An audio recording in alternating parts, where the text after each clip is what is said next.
Good morning, everyone. Welcome to a new edition of Artsbeat TV and radio here on Westfield Community Programming Channel 15, 89.5 FM WSKB, and our media partners at Southwick Community Programming and Agawam Media. I'm your host, Mark Auerbach, and today we're going to the Berkshires, to the Mahaiwe Center for the Performing Arts in Great Barrington, Massachusetts, with my pals Janis, Martinson, and Gabe, Napoleon, who are regular guests on the show. And the last time we talked, we were going, well, I can't wait to see you all in the spring. And now spring is here. And welcome to both of you. Thank you. It's always great to talk to you, Mark. So Thanks, Mark. now I know the leaves are sort of on the trees and the snow is gone for 2022, at least at this point. And you all had the Metropolitan Opera and other things screening in high def throughout the winter months, but now we go back to some live performances. We love to mix that up, and we'll continue with both actually throughout the rest of the year. And we've had the joy of announcing a really fun season this year, and it's going to be, as always, at the Mahaiwe Performing Arts Center, some of everything. So there's jazz, there's opera, there's classical, there is the Great American Songbook. There's a lot of rock and roll and some sort of roots and folk music, along with the HD broadcasts that we'll be bringing as well. So lots to look forward to. So you were able to do some live performances last year as people were emerging from the pandemic, but this upcoming 2022 season is a full tilt season, right? It really is. And we're seeing the audiences come back in response to that, which is exciting, particularly for the live programming. I think people are still hesitating a little bit on some of the screened events because they can find them other places, but the appetite for live is enormous. So we're very gratified by that. I would imagine so. I went to New York on Wednesday with a friend, and it wasn't a work trip. We just decided to go see a Broadway show. And the theaters were packed. People were masked and respectful of that, but the theaters were packed, and people were around us, we were talking to them before the show, and they were saying how happy they were to be able to go to a live performance. And I know I feel that way right now every time I go to a play, whether it's in Hartford or the Berkshires or wherever it may happen to be. So I would assume people are just chomping at the bit for the next set of performances at the Mahaiwe. They are, and it's also heartening, I will say, how much people take care of each other in taking these precautions to come into the theater. And that does seem to still be, certainly in our area, something that our audiences are looking for. So we are still checking vaccines and masking, and we'll see how that goes. So the message to audiences is always check the website before you come and see where things stand at the moment. But the big news is, as you say, the season that's coming up, and just in the next, but when this airs in that week, we will have one of our last movies for the spring, Raising Arizona, followed by a really wonderful lecture that we're doing in collaboration with the Mount, which is Edith Wharton's home up in Lenox. And they have a wonderful author series, and we're doing this in May before they really open for the summer. And the speaker, the author is Debbie Millman, who has a longstanding podcast on design. And she's being interviewed by her wife, Roxana Gay. And I think that's going to be a very fascinating conversation about what makes creativity.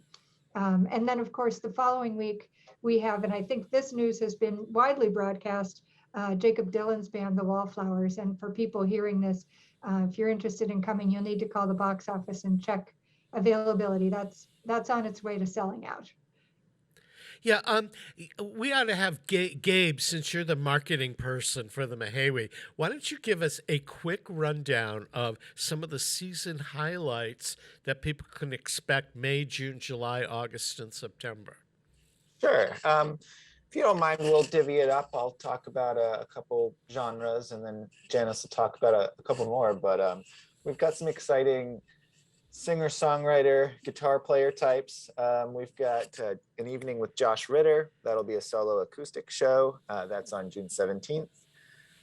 We've got an evening with Graham Nash from Crosby, Stills, Nash and Young, and the Hollies, of course. That's going to be very exciting. He's returning. And then we've got Chris Isaak, who is sort of a 90s crooner sensation. Everyone knows him from that song Wicked Game. So we're excited for all those shows. Then we've got some like folk or roots style music, which is a broad range and variety, but we've got the High Kings. They're an Irish folk music, but with a modern twist. That's on July 21st. And then we've got a really fun show coming up. It's actually in November, but you know, we're year round, so we keep it going all year round. And that's the Squirrel Nut Zippers and the Dirty Dozen Brass Band. The Squirrel Nut Zippers are sort of like a swing band, and the Dirty Dozen Brass Band is got their own version of New Orleans brass. So that's going to be a couple of really lively, fun shows. And as we're talking, if you're interested in getting tickets, you need to go to the Mahaiwe's website, which is mahaiwe.org.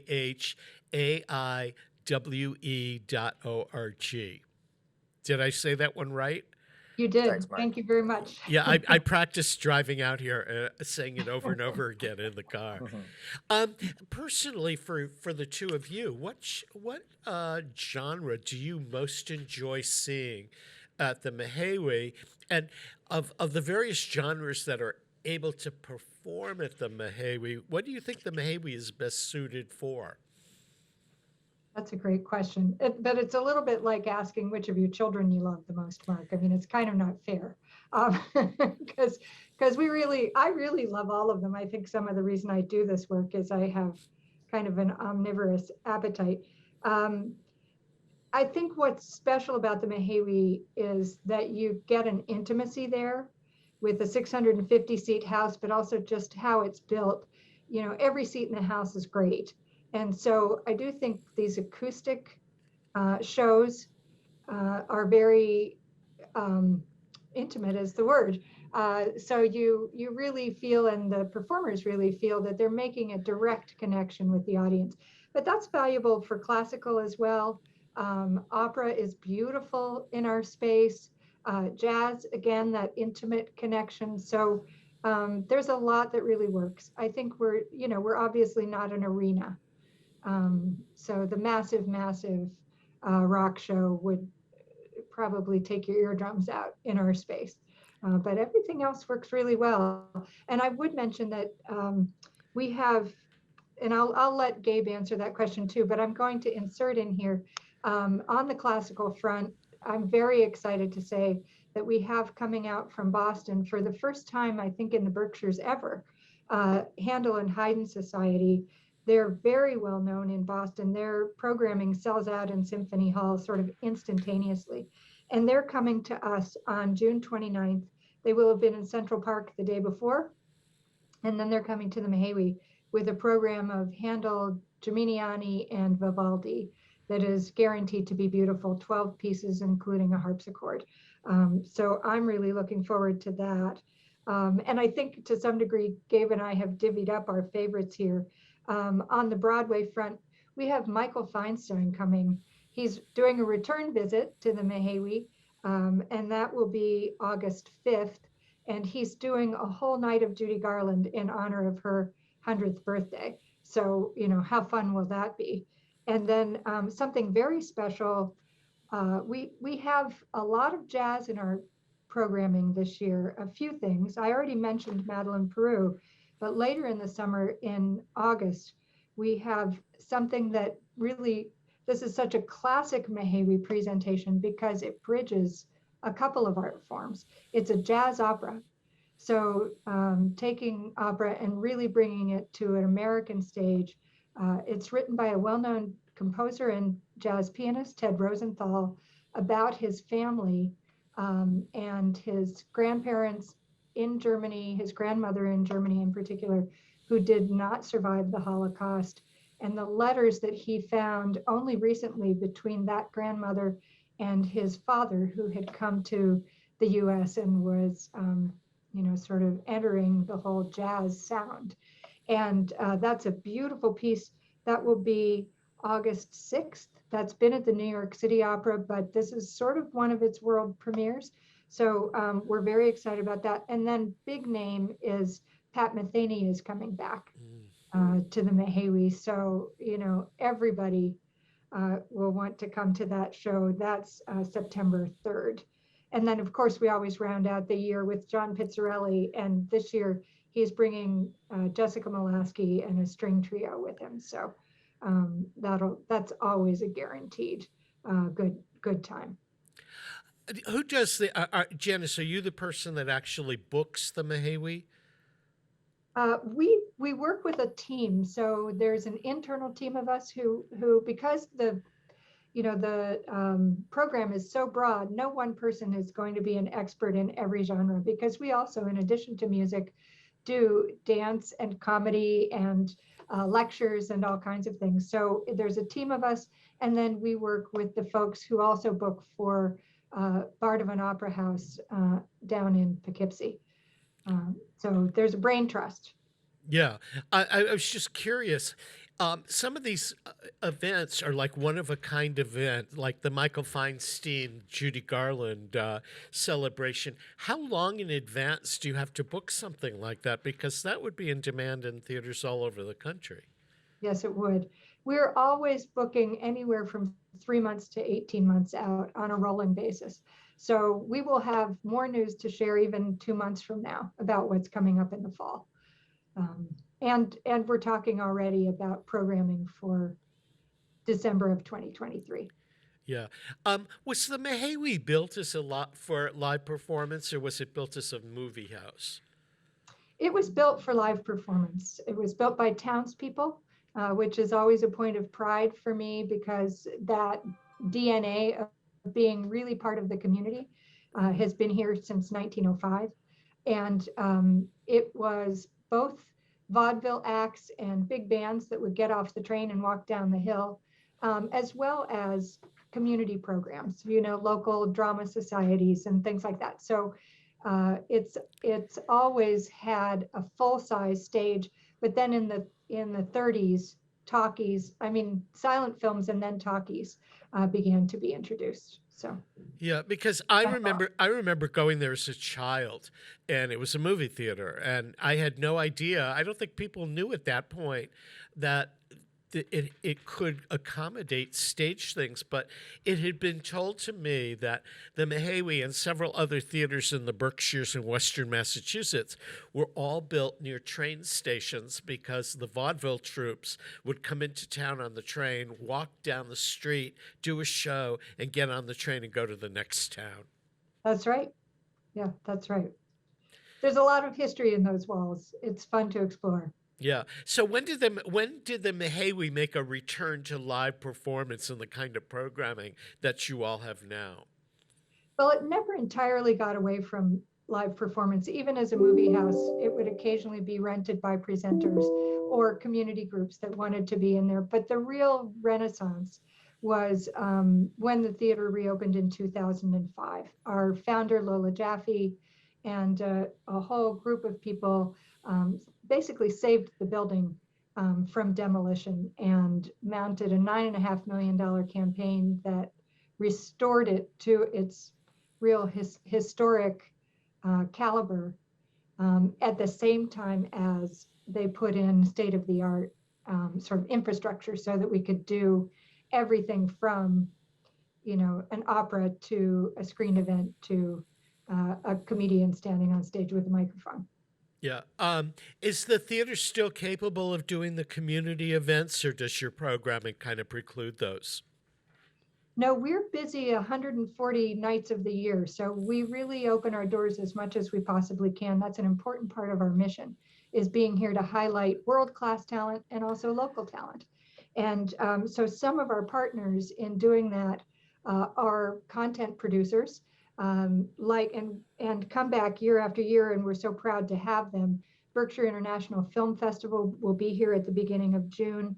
Close Encounters with Music does half a dozen performances every year. They've got a wonderful concert coming up in June, Musica Latina. Aston Magna comes back every year, and Berkshire Opera Festival and Berkshire Bach are all folks who are perennials. And then we get wonderful, occasional things such as Chesterwood is premiering a documentary about Daniel Chester French this year in our space. Wham Theater will be doing their gala fundraiser this year in our space. And we just had a program last night that was UMass Amherst School of Public Health did a documentary on health access for communities of color. And we were one of 6 sites in Western Massachusetts that helped to premiere that documentary. So we're very proud of how active we are in that arena.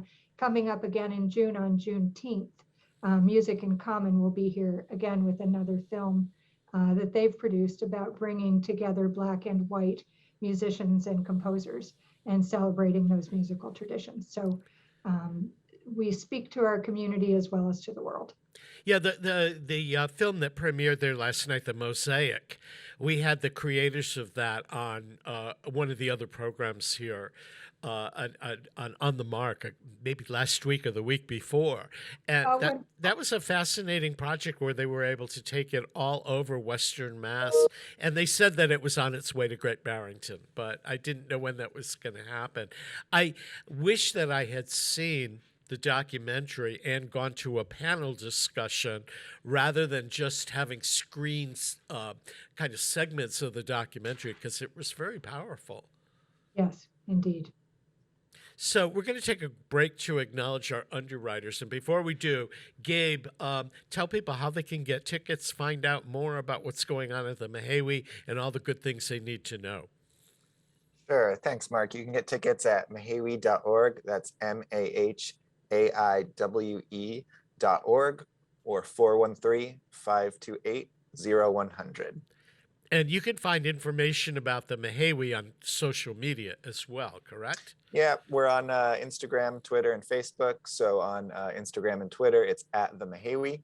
And on Facebook, it's just Mahaiwe Performing Arts Center. And we do post regularly. Yeah, I follow your stuff on Facebook. We're gonna take a quick break to acknowledge our underwriters, and we'll be back to talk more with Janis Martinson and Gabe Napoleon from the Mahaiwe Performing Arts Center in Great Barrington. If you haven't been there, if you're in Westfield, it's maybe 45 minutes down the road. You take the Pike to Lee and then go south on Route 7. And Great Barrington is kind of the jewel of the South County in Berkshire County.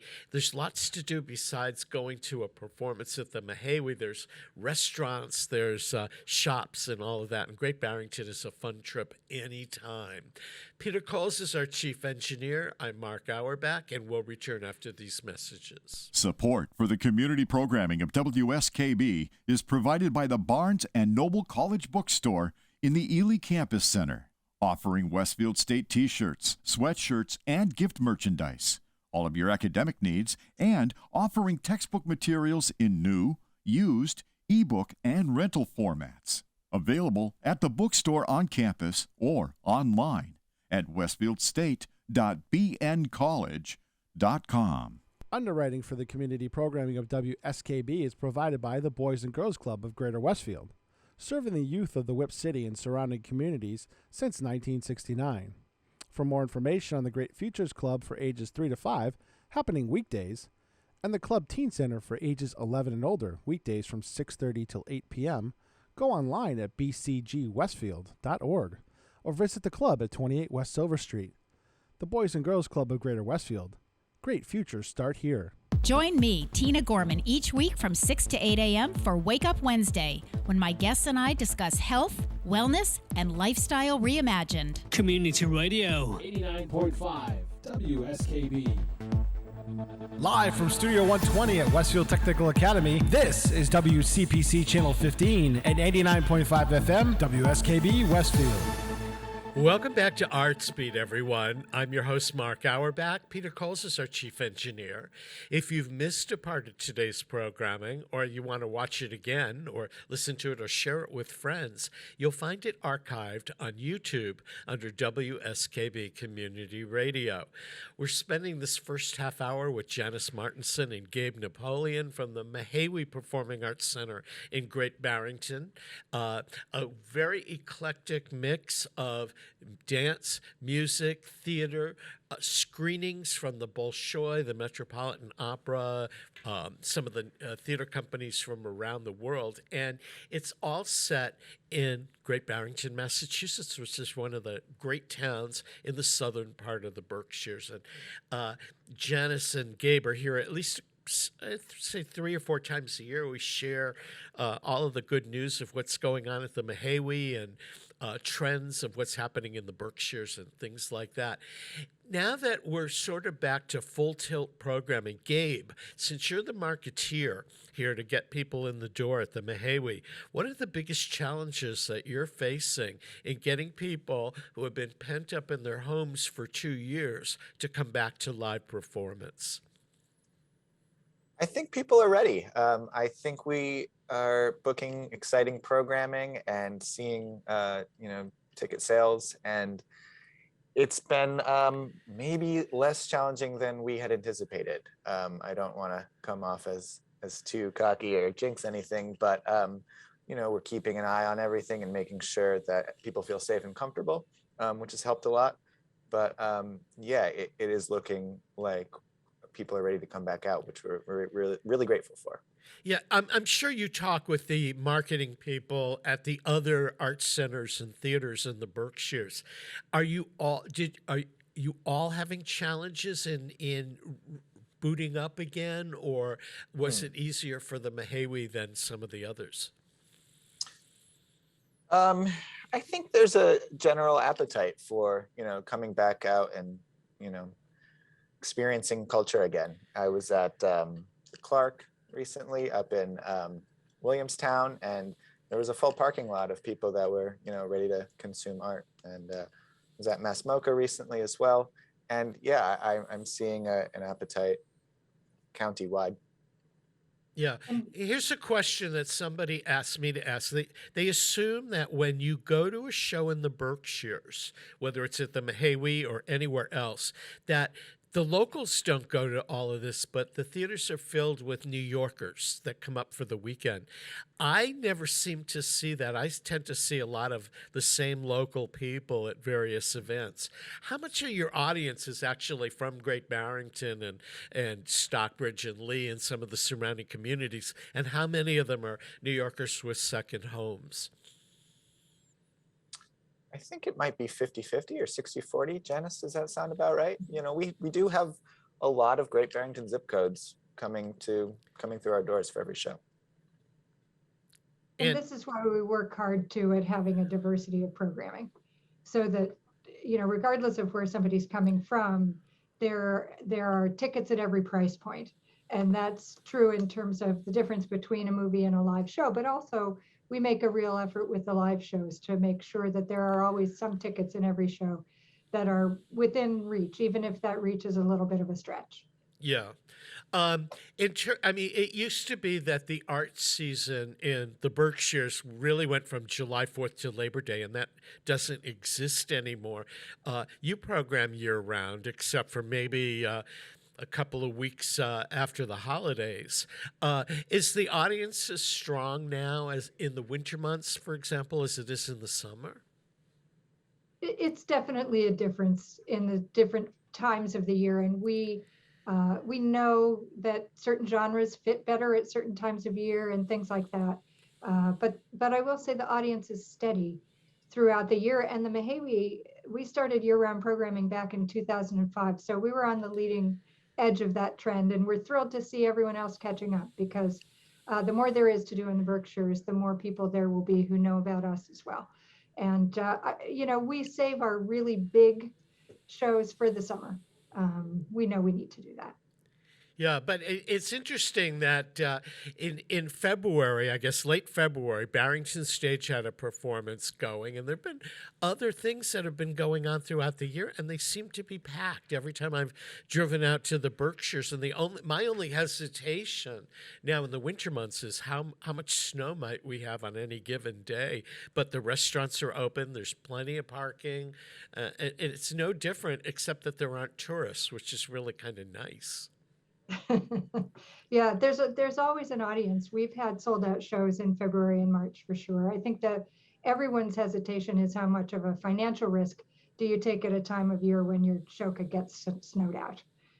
So that's always where everybody is just a little less active in the winter, but the audience is there, as you point out.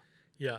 And before we go, Gabe, give people the information on how to get tickets. And if you can also, since a lot of people driving here haven't been to the Mahaiwe before, where do you park before or after a show?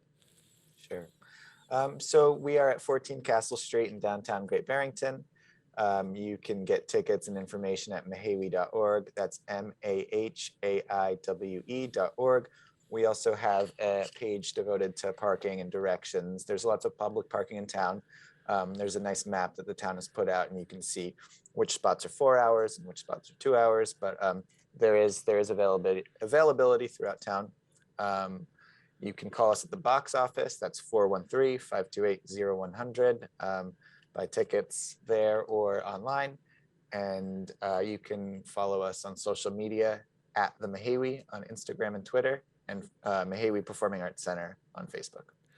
Janis Martinson and Gabe Napoleon, it's always a pleasure to see you. I hope that in the next couple of months I get to see you live in person in Great Barrington. Likewise. And if I could do a quick watch our website, because right after this comes out, we're going to have big news about our gala performance. That sounds great. So we've been chatting about the Mahaiwe Performing Arts Center. And once again, go to their website at mahaiwe.org.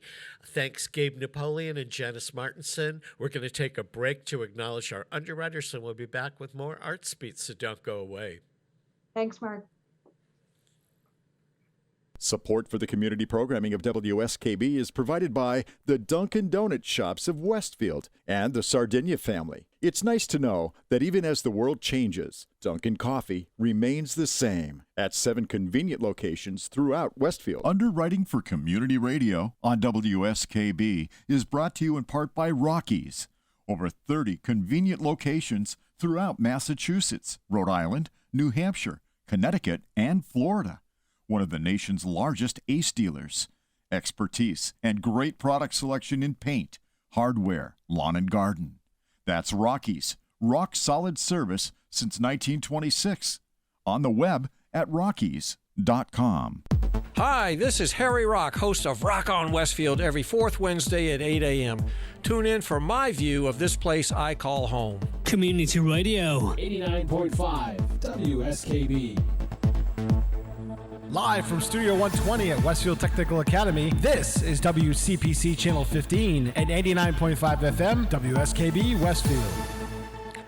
Welcome back to Artsbeat, everyone. I'm your host, Mark Auerbach. Peter Coles is our chief engineer. And in this half an hour, we're going to get a chance to chat with Clifton J. Noble Jr., better known as Jerry Noble. He's a composer. He is a pianist. He is a teacher. He is the classical music writer for the Republican newspaper and Mass Live.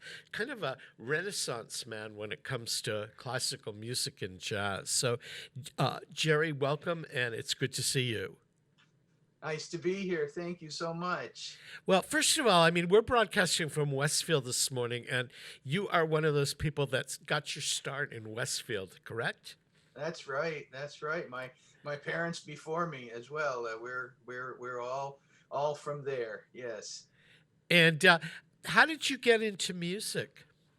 Well, my dad taught me to play the guitar and the piano when I was 5 years old. The first instrument they bought me was a ukulele. And that served me well for Christmas carols because it was a Christmas present. But my dad saw, I think, from early on that I had an aptitude for music. And he had taught himself to play both the piano and the guitar. And so he took it upon himself to do the same for me. And I'm so delighted that he did because it served me well my whole life. And I know that you still do a lot of piano work. When did you make the transition, let's say, from being a keyboard player in both classical and jazz to starting to compose works? Well, I've always written music because my dad did the same thing. I mean, the apple doesn't fall far from the tree, and he would sit at the piano of an evening and and write a little tune. And he taught me to do that as well. So I've always been writing music, but it wasn't until I got to Amherst College that someone outside the family, shall we say, said, "Wow, you've got something to offer." And that was Professor Lewis Spratlin at Amherst College in 1979. And he encouraged me to try out an awful lot of voices that I had never even heard, totally chromatic music, 12-tone music, all of the stuff that he came up through the ranks mastering. And I did that, and then found eventually that the music that I grew up with, Beethoven and Mozart and Chopin and Elton John and Leonard Skinner and all of that, was really the music where my heart lay. And so I tempered some of the, you might say, avant-garde stuff, but I still sprinkle it in now and then. So you've got a couple of works. You've written something that will premiere on the Seminars series this year, and you'll also perform at Seminars with Bob Sparkman and your wife doing a jazz concert and stuff. What about the work that you've written for them? What kind of work is it? It came out of the pandemic because I could sense, as we all could, that everybody was kind of in a dark place and trying to reinvent themselves and stay safe and all of this. And my reaction to all of that kind of things has always been to write music and to play music. When 9/11 happened, I went into a practice room and wrote the beginnings of 3 movements of a violin sonata.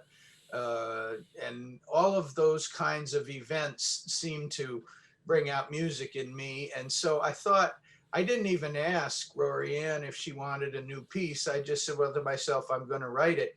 And of course, we know that 7 R's refers to the initial letters of all of their names: Robert, Roland, Rory Ann, Randolph, et cetera, et cetera. So my piece is called, after Saint-Saëns' Carnival of the Animals, it's called Carnival of the Animals. And it's a series of movements drawing musical pictures of animals whose names begin with R. So we begin with rabbits. It's over my shoulder here, and we go through robins, ravens, a little bird, which is a spotted owl from New Zealand, where David James, one of the Schrade spouses, is from, called a roo-roo. And then I cheated and brought in a wren, because they have such a florid song. It really lends itself to music, but the W will remain silent for our purposes of this thing. And then there are raccoons and rhinoceri, which I think Saint-Saëns actually included, but mine are different because they're American rather than French. And then Rory Ann, once she got started practicing these, she said, how about manta rays? And I thought, what a beautiful idea. Their graceful sort of undersea flight is perfect for some arpeggiated music in the piano. So that's a thumbnail sketch of what the piece is. And I want to say too, I really got myself in trouble because I thought that being part of the family concert, they would take the piano duties to themselves. But Rory Ann emailed me and she said, well, since you wrote it, will you play it with me? And I thought, gee, if I'd have known that was going to happen, I would have made it easier. Yeah, you would have written something easier, more showy, maybe for your part, right? Exactly. But I am honored to be included even in a part of the family concert. We've all been going to these for years, and we know what a special thing it is. And I couldn't be more delighted and honored to be included in that. I am a complete fan of 7 R's. When I came to the Springfield Symphony, and I hate to say it, but 40 years ago, and as their marketing and PR person, and we decided we would do a summer pop series in Westfield. Rory Ann's mother, Roland Schrade, kind of adopted me, and she gave me all kinds of advice. And then I ended up, after being at the symphony, I ended up at public radio at what was then WFCR. And she would, they were very strong supporters of classical music programming there, and just wonderful, wonderful people. So Rory Ann's mother invited me to come to a Sunday afternoon performance at Seminar, and I was immediately hooked on it, and have been a fan ever since. Yeah, likewise. I started going as a kid. My parents brought me because they thought it would be inspiring, and of course it was. And I've been going ever since then as well. So you get to come back later on in the Seminar season doing jazz with Bob Sparkman and your wife, Karen Noble. But you also do that. You guys do other concerts of that as well, right? yes, we have a lot of engagements this summer, partly due to the fact that our friend Dale Rogers has begun a music series in Montgomery at the marketplace at the top of the mountain, basically in the center of town. And every Thursday, a local group provides music for an hour there at 3 o'clock. And the trio now, we opened it about a month ago or so, and we've been back in April, and we'll be back in June and July. So there's that. And then we're going to take part in the North Hall concert series this summer. And we're also going to be playing a concert that was delayed by COVID in Ashfield, where they were celebrating the renovation of their church organ at the Congregational Church there. And we're going to be playing out there in July as well. So we're kind of all over the place, which is remarkable to me because Bob, I don't think he would mind my telling you, is 93 this year and will be 94 in June. And he doesn't show any signs of slowing down, shall we say. That's incredible. I had no idea. Yeah. So yeah, one people don't realize to look at him because the music has kept his demeanor so positive and so youthful. It's amazing. So you're doing a lot of performing and you're doing a lot of composing. How many works are you composing at the same time? That's a great question, and I don't know how other composers work because we don't generally talk about these things with each other. Although I do have with David Kidwell, who's the conductor of the Holyoke Civic Symphony, we have fairly regular composer breakfasts, we call them. And in those, we do talk about what's up. I have several pieces going at the same time. One of them is a suite of orchestral music based on a series of books that I read. Another is an orchestral tone poem based on, of all things, a sailboat developed by Sparkman and Stevens, the father that the firm of boat designers that Bob Sparkman's father founded with Olin Stevens. It's a boat called Dorade, and it won the Trans-Pacific race, bettering its time from 100 years ago, just 2 years ago. And I started writing a piece about that. So there's always something going on. There's always something tickling the internal ivories. Kind of. So you're doing that, and then you're also accompanying people and performing, and then you seem to have enough time to be a writer and cover. You are the classical music writer for Mass Live and the Springfield Republican newspaper. You must work 26 hours a day. It's nice of you to say. I wish I did more of the writing about music. Others have taken that up and do a great job of it. I can't imagine a better situation than writing music, playing music, and writing about music to really keep one's perspective on the art fresh all the time. I know that in the 19th century, most of the great composers whose names we remember, Berlioz, Schumann, etc., were also critics, and they also wrote about each other's music and their own. And I feel like, in a way, I'm part of that tradition, perhaps a very small lump on the timeline, but nonetheless, following in some pretty large footsteps. We're both arts reporters when you think about it, and you're covering Yes. music, and I primarily cover theater. And you have the luxury of writing for print, where I do most of my reviewing for radio, which involves timing, involves being able to pronounce the words. A lot of things that I'd like to say are words too big for me to pronounce correctly, and all of that. But we are a handful here in Western Massachusetts. There are not a lot of arts writers and reporters. That's right. I would say that you're the only classical music writer who writes on a regular basis in the area. Yeah. It puts a lot of pressure on you as a reviewer. Yeah, it does. And the other aspect of it all that puts, I don't know if I would call it pressure, but it makes me think constantly and try to balance my approach, is that because I'm a performer and a composer, all of the people pretty much that I'm writing about are at least acquaintances, if not dear friends. And that's a balancing act. It's a tightrope to walk. And I've been approached by some of the people I've written about, all in a positive light, thank goodness. But it's always nice to get feedback and have the performer say, I'm glad you wrote what you wrote. I understand why you wrote it, and I'm not angry, Yeah. et cetera, et cetera. Now, I feel the same way.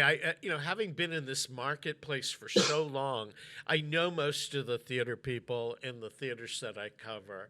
And I'm very cognizant of the fact I take what I do very seriously. First of all, no critic or arts reporter should take themselves that seriously, because anyone who decides what to see or not to see based on one review is choosing on the wrong because of the wrong things. But Right. to me, when I go and cover a show, it's most important to me to remember, one, that I am there to make sure that theater continues to be a viable cultural force in our marketplace. And if I slash every show to ribbons and people don't go to the theater, I'm not going to have any work because these theaters won't perform. So I have to be an advocate for live performance every time I go to the theater and write a review. And second of all, I think that so much energy goes into putting on a play or a concert or a recital and stuff like that. And we have to be respectful of that, whether we like what ultimately comes out. Whoever that pianist was who rehearsed 120 hours for that 45-minute recital has to be given credit for putting the effort into it. That's right. And the other thing that I always remember is how the sweat beads up on my forehead before I go out on stage. And that affects everything that you produce unless you're superhuman in some way. Nerves and stress and anxiety can't help but creep in. Luckily, I often find that once I begin to play, nothing else matters. But going into it, it can be a scary thing. And I'll tell you, before I go out on stage with Rory Ann this summer, I'm going to be rubbing my hands and saying a few prayers to the gods of performance excellence. Yeah, somebody had asked me, because I haven't been on the stage and done a play probably in 30 years, but I do get up and speak every once in a while or MC an event or something like that. And they say, do you get nervous beforehand? And I would think if I wasn't nervous, I wouldn't be giving it my best shot. I mean, I expect to Exactly. have some stage fright. And I was curious, do you get stage fright before you go out there, or Pretty much every time. Yeah. It manifests itself in different ways. but I'm always on edge just before, even if it's a performance with our trio, and I hardly ever use music with that. It's all music that's up here, and hopefully it'll stay here for a while. But there's always this sense that you want things to go as well as they can, and whatever can go wrong generally does, and hopefully it's very small. Yeah, I always worry that if I'm not nervous before I get on the stage or in front of the microphone or whatever, if I'm not nervous and I'm too self-assured, something's going to happen. Yes, You know, there'll be I a agree. technical glitch, or I'll space out in the middle of something, or mispronounce a name, or something like that. But when I'm a little bit nervous and a little bit of stage fright, I tend to be aware of what's going on around me, and I concentrate better on trying to give a better performance. Absolutely. Likewise. So we're going Yeah. to take a quick break here, Jerry, to acknowledge the underwriters that make Artsbeat Great. possible. We'll come back. We're going to talk more with a composer, musician, theater reporter, music reporter, Jerry Noble. Peter Coles is our chief engineer. If you've missed a part of today's program or you want to watch it again, share it with friends. It's archived on YouTube under WSKB Community Radio's YouTube page. Don't go away. We'll be right back. Support for community radio on WSKB is provided by Betts Plumbing and Heating Supply Company, an independent, family-owned wholesaler serving Westfield for over 50 years, specializing in plumbing, heating, and industrial piping supplies. On the web at bettsplumbing.com or at 14 Coleman Avenue in Westfield. Support for the community programming of WSKB is provided by the Dunkin' Donut Shops of Westfield and the Sardinia family. It's nice to know that even as the world changes, Dunkin' Coffee remains the same at 7 convenient locations throughout Westfield. Hi, it's Bob Plass, and I have Wow, It's Tuesday every Tuesday, 6 to 8. Wow, it's Tuesday. Community Radio. 89.5 WSKB. I did it! Live from Studio 120 at Westfield Technical Academy, this is WCPC Channel 15 and 89.5 FM, WSKB Westfield.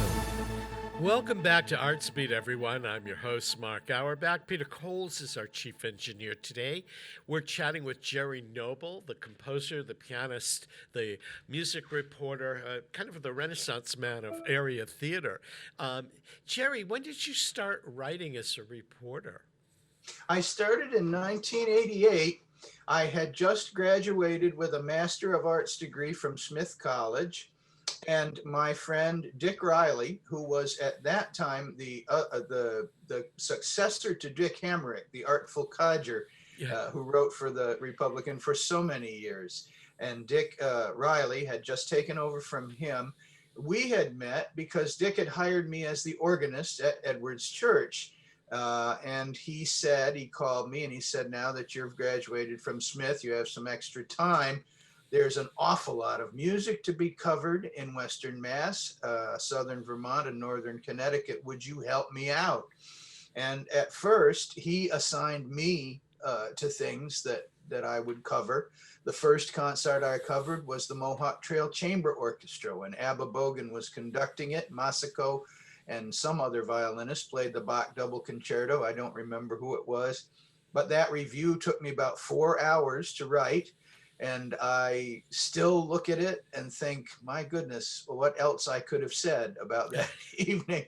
And the second concert I reviewed was a concert called Dog Songs, which was a visiting avant-garde dance company and music group from Australia performing at Jacob's Pillow. And I knew right then that this was going to be a job that I would relish for as long as I could actually sit up and write about things, because the diversity and the richness of what we have in Western Mass in the arts is just astonishing. So how many shows do you review over the course of a week? Over the course of a week, not many anymore. I'm lucky if I go to one a week. But in the early days, I used to do 20 to 25 a month. And that shows you how things have changed, both in the space in print that's available and the ability to cover things and that kind of thing. But when Dick Riley and I were very active in the early days, that I was about 28 years old, I didn't mind staying up most of the night either, but that's changed as well. Yeah, I understand that. I mean, I, I reported for many years. Then I took about an 8-year hiatus, and then came back when Westfield News had asked me if I would join their team as an arts reporter. And there are times when I've covered 3 shows a week, but A, I'm getting older. B, I don't enjoy driving an hour to the Berkshires and then seeing a great show and driving home an hour afterwards and sitting down at the laptop to write. So I've cut back quite a bit. And also the opportunity, space, the availability of space now for reviews has changed. So I'm probably doing 1 or 2 a week. But some of my colleagues now with Tony Award season coming up are doing 3 or 4 shows a week. Wow. That's beyond my comprehension. But I learned my craft to some degree from Richard Hamrick, who... Really? Yeah, because I worked at Stage West, and I had been at the Springfield Symphony and then was the PR director for Stage West and was starting to do radio, and I wanted to do radio reviewing. And he told me the most important things the audience wanted to know was how many minutes long the show was, how many intermissions, and how many people were there. And I thought about it, and yeah, that's, that's how I started my reviews, because that's the things he would ask. But I watched him, and he was for somebody who knew nothing about the arts, wasn't trained in it or anything like that. He was just a reporter who covered it. He really knew how to cover a performance. Yeah, he sure did. And I always remembered we used to sit together. I think it was every arts presenter's little secret that if Dick was coming to a concert and I was coming to a concert, they were going to seat us together. So we always ended up getting seats together somehow. And he would tell me, he would say, well, your review sounded like you were writing it for your teacher in grad school. And that's not what it's about. That's not what you should be doing. You should be telling the audience your impressions of what you heard, what you saw, because they were there too. And if they think they were at a different show than you were, it doesn't really make much difference what you write. You're not going to connect with your reader. And that was great advice. As you said, he understood what it was to cover something, and he did it well. He also told me that the pianist Teddy Wilson, who played the black pianist who played with Benny Goodman and accompanied Billie Holiday so absolutely exquisitely, asked him to write his biography. And he turned him down. He said, I'm not your man. And he knew his limitations. And that was very interesting, because I would have jumped at that opportunity. Teddy Wilson is one of my favorite jazz pianists in history. Yeah. One of the things I learned, and oddly enough, as a PR person dealing with Richard Hamrick and trying to pitch him on covering a show or a concert or a play, was if I could excite him and get him interested in covering something, then I knew that my pitch was good, because he was very difficult to pitch to. And he had exacting standards. And you and I are well trained in the arts that we cover now, but so many of the people that are covering the arts don't have the expertise or the background that we have, and our level of our expectation, not only from what we're seeing on stage, but what we get from a publicist, is much different than many other people. Right. I find the aspect of this job that I like the most is the interviews that I get to do. And I've kept them all on cassette tapes, of all things. I have my interview with Victor Borge. I have my interview with Yo-Yo Ma. I have my interview with John Williams. And these are such exciting moments for me, although I have the same kind of stage fright before I dial the phone to one of those giants as I do before I go out and play music. But invariably, especially the people who are really good at what they do, like Williams and Yo-Yo Ma and so forth, they are so gracious when they're talking to you. They make time, and they're not they're not talking down from some kind of Mount Olympus. They're talking musician to musician, and it really means a lot. It does. When I get to interview somebody and they're not giving me sound bites in an interview, or they're not giving me things their publicist told them to say, and making keynotes and points and stuff, and you get into a conversation, it really can be very exciting. And I'm glad that in this medium that I work today, stuff is saved in radio, stuff is saved on television, it's on YouTube, and I can go back now and see 7 years of interviews that I did. They're all stored on WSKB's YouTube page. That's excellent. That's excellent. Jerry, we're out of time, but before we go, do you have a website or social media that people can follow to learn what you're up to on any given day? I do. I believe it's CliftonJNobleJr.com. And there's also a site that deals mostly with the trio, and that's bobandjerry.com. So either of those two. And we do have Facebook pages, but I must confess I'm terrible about keeping them current. I'm starting to get better at that. Well, we've been having this great chat. Jerry, you're going to have to come back. We've been chatting with Jerry Noble, who is known as Clifton J. Noble Jr. He's a composer. He's a musician. He's a writer. He got his start here in Westfield, Massachusetts, and he's writing a world premiere that will be on the stage to open the seminar season later this year. Thanks for being here, Jerry.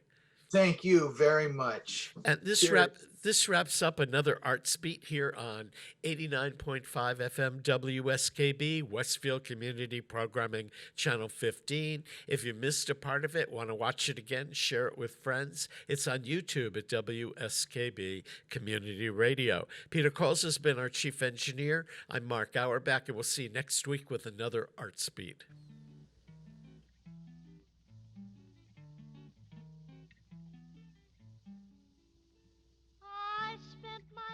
Today on something that I had my heart set, just like a lady in vogue. I feel like one of the smart set. I didn't buy pearls like other girls. I didn't buy diamond rings. I didn't buy clothes or fancy hose or a canary bird that sings. But I got a pair of new shoes, polished up and paid for. Honey, they were made for going to town. Got a pair of new shoes, pretty patent leather. Gotta get together, going to town. Prouder than a peacock, strutting down the street. Haven't you heard? I'm like a bird with wings on my feet. I've got a pair of new shoes, polished up and paid for.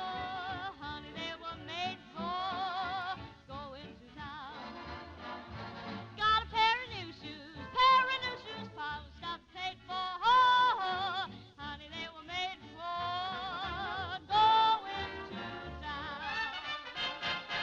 Got a pair of new shoes, a pair with pretty patent leather. Watch me step, hey, gotta get together.